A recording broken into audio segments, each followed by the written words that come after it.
That night, the sky was nothing but a vast sheet of black velvet. Not a single star dared to appear. A thin crescent moon hung low on the horizon, its pale light struggling. Almost unwilling to touch the earth, the air was cold, colder than usual. The scent of wet soil lingered, a reminder of the rain that had fallen earlier in the evening. From the distance came the rhythmic chorus of crickets, occasionally interrupted by the long, mournful howl of a stray dog. A howl that seemed to last a little too long. At the far end of a narrow village road stood a modest meatball shop. The building was small, its wooden walls aged and warped, the once bright paint peeling in uneven flakes. Its signboard hung crookedly, barely clinging to a single rusty nail. Above the doorway, an old neon lamp flickered, casting a faint, sickly glow, like a warning for anyone sensitive enough to sense it. That shop belonged to a man named Pak Surup. He was in his early 50s, his body thin, his skin tanned dark from years under the sun. His hair was peppered with gray, and his eyes, small, sharp, had a way of looking through you, as if reading thoughts you didn't even know you had. He was quiet. He rarely smiled. He kept to himself. And yet, his shop was always full. Every evening, villagers and even people from nearby towns came to eat his meatballs. They were famous, not just for their chewy texture or rich broth, but for something else, something no one could explain. Once you tried them, you wanted more. The next day you'd come back, and the next, and the next. In that same village lived a young man named Andy. He was 25, restless and curious by nature. Unlike most villagers, he wasn't a regular customer at Pa Surup's shop. Not because he couldn't afford it, but because every time he smelled that meatball broth, his stomach churned.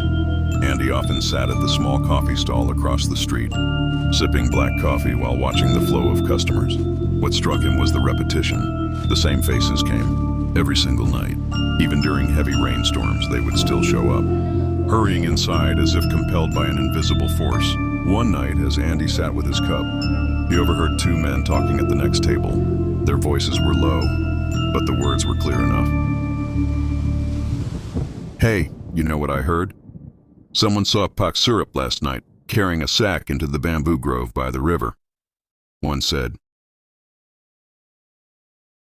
"Probably just looking for vegetables," the other replied dismissively. No, the sack was moving, like something inside was alive.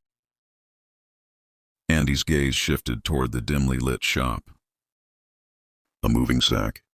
Something inside him stirred, half fear, half curiosity. Andy's curiosity became an itch he couldn't ignore. That very night, he decided to stay awake. Around 1 a.m, he sat on his porch, eyes fixed on the road. And then, from the shadows, he saw him. Pak Surup, hunched, walking briskly, a large sack slung over his shoulder. His head darted left and right, checking the darkness as if afraid of being followed. Andy rose to his feet and followed, keeping a careful distance. The air felt colder with every step. The rustling of bamboo leaves in the wind made the path feel narrower and darker. Finally, Pa Surup stopped. He stood before the old banyan tree, a tree the villagers whispered about.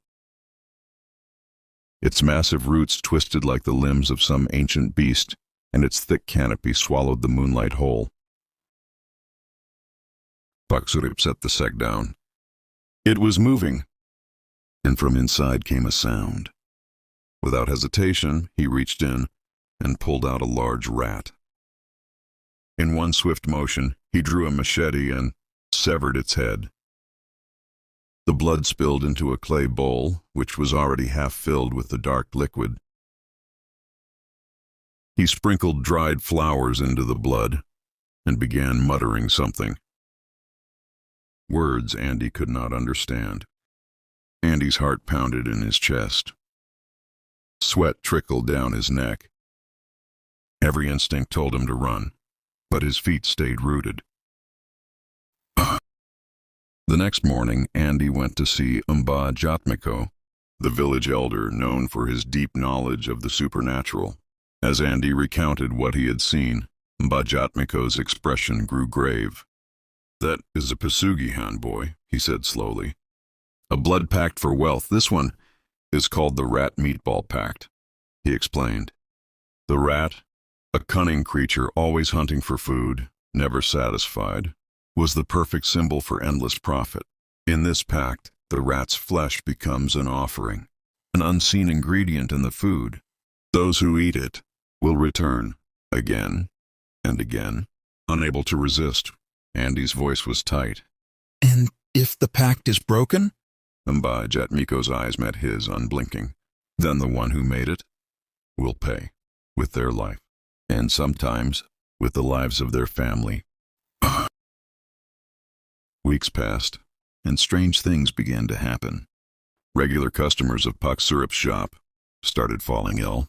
It began with dizziness, then weakness, then foaming at the mouth. Some died, faces pale, bodies frozen, as if caught mid-chew. Yet no one suspected Puck Syrup. He was generous, always helping the poor, always contributing during village events. To accuse him would be unthinkable. But Andy knew, and the knowledge sat like a stone in his stomach. One night, Andy decided to see for himself. He waited until the shop closed. Then he slipped in through the unlocked back door. The smell of broth was thick in the air.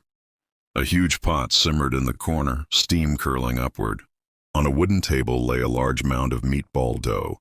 Andy's hands trembled as he lifted the lid off one of the large tubs.